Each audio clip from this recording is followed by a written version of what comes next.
এই উবাই ইবনে খালফ একসময় বলতো তার একটা ঘোড়া ছিল, ওই ঘোড়াটাকে সে লালন পালন করত, খুব সুন্দর করে মোটা তাজা করলো, খুব শক্তিশালী করছে। আর মানুষদের কাছে বলতো, কাফেরদের কাছে বলতো, মুশরিকদের কাছে বলতো, বন্ধু বান্ধবদের কাছে বলতো, বলে বেড়াইতো আমার এই উঠলেই আমার এই ঘোড়াটা দিয়ে যখন আমার সুযোগ হবে অস্ত্র হাতে নিয়ে তোমাদের ইসলাম মুসলমানদের নবী মুহাম্মদকে হত্যা করব। সে বলেছিল কি, আমার যখন সুযোগ হবে তখন আমি আমার এই ঘোড়ায় সওয়ার হয়ে রাসূল সাল্লাল্লাহু আলাইহি সাল্লামকে হত্যা করব। এই সাদ ইবনে মুআজ রাদিয়াল্লাহু তাআলা আনহু, তিনি এমন একজন সাহাবী যিনি বদর যুদ্ধে অংশগ্রহণ করেছে, উহুদ যুদ্ধে অংশগ্রহণ করেছে, খন্দক যুদ্ধে অংশগ্রহণ করেছে। খন্দক যুদ্ধের আহত, খন্দক যুদ্ধের মধ্যে আক্রমণের শিকার হওয়ার পরে এক পর্যায়ে তিনি ওই আঘাতে তিনি ইন্তেকাল করেন, শাহাদাত বরণ করেন। সাদ ইবনে মুআজ রাদিয়াল্লাহু তাআলা আনহু তিনি বলতেছে, আমি উমরার উদ্দেশ্যে আল্লাহ রাসূল সাল্লাল্লাহু আলাইহি সাল্লামের অনুমতি নিয়ে মদিনা থেকে মক্কায় গেলাম। মক্কায় আমার বন্ধু উবাই ইবনে খালফ, ব্যবসা বাণিজ্যকে কেন্দ্র করে উভয়ের মধ্যে আমাদের সম্পর্ক ছিল বন্ধুত্বের। উবাই ইবনে খালফ যদি মদিনায় আসতো তাহলে সাদ ইবনে মুআজের ঘরে থাকতো, আবার সাদ ইবনে মুআজ যদি মক্কায় যেত তাহলে উবাই ইবনে খালফের কাছে থাকতো। তখনও তিনি তার ইসলাম ধর্ম গ্রহণের কথাটা মানুষের কাছে ব্যক্ত করে নাই। মক্কার মানুষরা তাকে জানতো না সে ইসলাম ধর্ম গ্রহণ করেছে, সে কালিমা পড়েছে। উবাই ইবনে খালফের ঘরে গিয়ে উবাই ইবনে খালফের সাথে রাত যাপন করল। উবাই ইবনে খালফকে বললেন তাওয়াফ করতে হবে, তাওয়াফ করার সময় সবচেয়ে সুন্দর সময় কোনটা? উবাই ইবনে খালফ বললেন সবচেয়ে নীরবের সময় হচ্ছে ঠিক দুপুরের সময়, কারণ ওই সময় গরমের কারণে মক্কার লোক কোনো তাওয়াফ করতে সচরাচর যায় না, ওই সময় বেশি কম লোক থাকে, ওই সময় যেতে পারো। উবাই ইবনে খালফ এই কথা বলার পর সাদ ইবনে মুআজ রাদিয়াল্লাহু তাআলা আনহু উবাই ইবনে খালফকে নিয়ে কাবার চত্বরে যে তাওয়াফের কাজ শেষ করলো।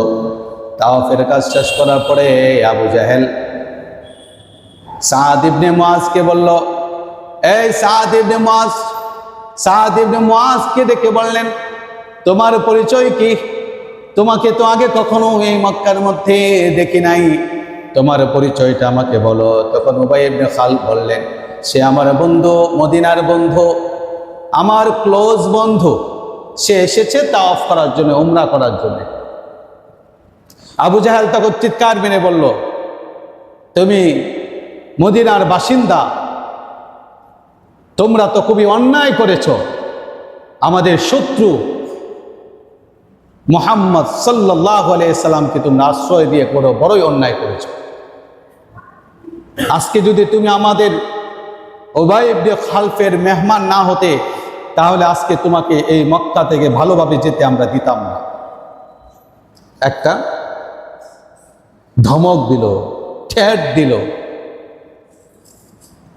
সাদ ইবনে মুআজও তিনি পিছে থাকার লোক না, তিনি বলল আবু জাহেলকে বললেন আপনি সাবধান হন, আর একটা কথাও বলবেন না, আমি আপনাদের মক্কার মধ্যে এসেছি না, বরং আল্লাহর ঘরের তাওয়াফ করতে এসেছি, সুতরাং আপনি কথা বললে সাবধানের সাথে কথা বলবেন, আপনি আমাদের ছাড়া আপনারা অচল। কারণ এই মক্কাবাসী যদি সিরিয়ায় ভ্রমণ না করে ব্যবসা বাণিজ্য করতে যদি না পারে তাহলে তাদের সারা বছর না খেয়ে থাকতে হবে। আমাকে আক্রমণ করলে মদিনাবাসীরা তোমাদেরকে দিবে না ব্যবসা বাণিজ্য করার জন্য। ঠিক এই সময়ে উবাই ইবনে খালফ সাদ ইবনে মুআজকে বলতেছে, এই বন্ধু তুমি থামো, তোমার এভাবে কথা বলা ঠিক হচ্ছে না, তিনি আমাদের নেতা, তিনি আমাদের সর্দার। তখন সাদ ইবনে মুআজ বলল তুমি বন্ধু থামো, আমি মদিনার মধ্যে মুহাম্মাদের মুখ থেকে শুনতে পেয়েছি, সাল্লাল্লাহু আলাইহি সাল্লামের জবান দিয়ে শুনতে পেরেছি, তিনি বলেছেন মুসলমানদের হাতে তুমি উবাই ইবনে খালফের মৃত্যু হবে, তুমি উবাই ইবনে খালফের মৃত্যু হবে মুসলমানের হাতে, এটা রাসূল বলেছে, আমি শুনেছি, তুমি চুপ থাকো। এই যে কথাটা বলল, বলার পরে উবাই ইবনে খালফ তিনি খুবই ভয় পায় গেল। এবং উবাই ইবনে খাল তিনি বাসায় গিয়ে তার স্ত্রীকে বলল, স্ত্রী তখন বলল, সাবধান, আপনি আর এই মক্কা ছেড়ে কখনো কোনো জায়গায় যাবেন না। আমার মনে হচ্ছে রসুল যদি এই কথা বলে থাকে এটা সত্য হবে। অথচ সে কাফের, মুশরিকা। উবাই ইবনে খাল তওবা করলে যে আর কোনো সময় মক্কা ছেড়ে যাবে না। কিন্তু কিছুদিন পরে বদর যুদ্ধের দামামা বাজলো। আবু জাহেল উবাই ইবনে খালফকে বলল, চলো, তোমার মতো নেতা যদি না যাও তাহলে অন্যরা কি করবে? বলতেছে, না আমি যাইবো না, যে খরচ লাগে আমি খরচ দিচ্ছি। না, তুমি না গেলে হবে না, খরচ প্রয়োজন হলে আমরা দেব, তারপরে তোমাকে যেতে হবে। এরপরে বাধ্য হলো তিনি যেতে, বদর যুদ্ধে অংশগ্রহণের জন্য। কিন্তু তিনি নিজে নিজে নিয়ত করলো যে তিনি দূরে থাকবে। কিন্তু উবাই ইবনে খালফ তিনি বদরের যুদ্ধে গেল, কাফের মুশরিকদের সাথে যুদ্ধ করতে গেল। বলে নাউজুবিল্লাহ। রাসূল সাল্লাল্লাহু আলাইহি সাল্লামকে হত্যা করার জন্য উবাই ইবনে খালফ ওই ঘোড়াতে করে যাচ্ছে। রাসূল সাল্লাল্লাহু আলাইহি সাল্লাম এদিকে যাচ্ছে, রাসূলকে হত্যা করবে, আক্রমণ করবে। সাহাবায়ে কেরাম তারা আটকাতে চাইলো, তার উপর আক্রমণ করতে চাইলো।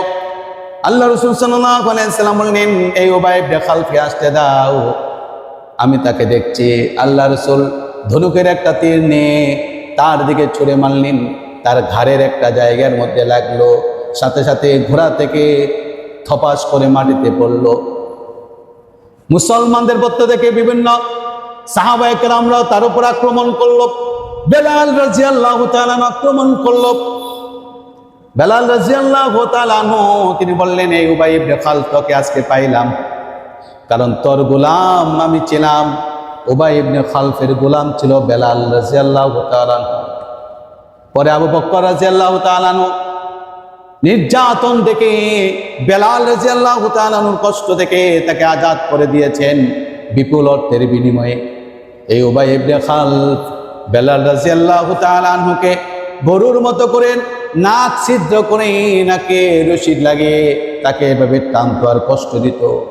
প্রচন্ড রৌদ্রের মধ্যে, মরুভূমির বালুর মধ্যে শোয়া দিয়ে তার শরীরের উপরে পাথর রেখে কষ্ট দিত। এই বেলাল রাদিয়াল্লাহু তাআলা বলতেছে, এই শত্রু তোকে আজকে পাইছি, তোকে আর ছাড়বো না। তারাও আক্রমণ করলো। তখন সাথে সাথে উবাই ইবনে খালফ ইন্তেকাল করে, মারা যায়। তার মানে হলো ওই রাসূল যে ভবিষ্যৎবাণী দিয়েছিল এটা মিথ্যা হতে পারে না। রাসূল বলেছিল যে উবাই ইবনে খালফ আমাকে মারার জন্য বলে, শুনে রাখো, সে আমাদের মুসলমানদের হাতে ইন্তেকাল করে। আল্লাহ রাসূল সাল্লাল্লাহু আলাইহি ওয়াসাল্লাম বলছেন, যারা নামাজ পড়বে না তারাই উবাই ইবনে খালফের মতো নিকৃষ্ট ব্যক্তির সাথে হাসর হবে। নাউজুবিল্লাহ। এরকম একজন নিকৃষ্ট ইসলাম বিরোধী, রাসূল বিরোধী, যে আল্লাহ রাসূলকে হত্যা করার জন্য ঘোষণা দিয়েছিল, এরকম ডাকাত মার্কা একজন অমুসলিমের সাথে হাসর নসর হতো কোন মুসলমান এটা চায়? কোন মুসলমান চাবে না, এটাই স্বাভাবিক। আল্লাহ তাআলা আমাদের সকলকে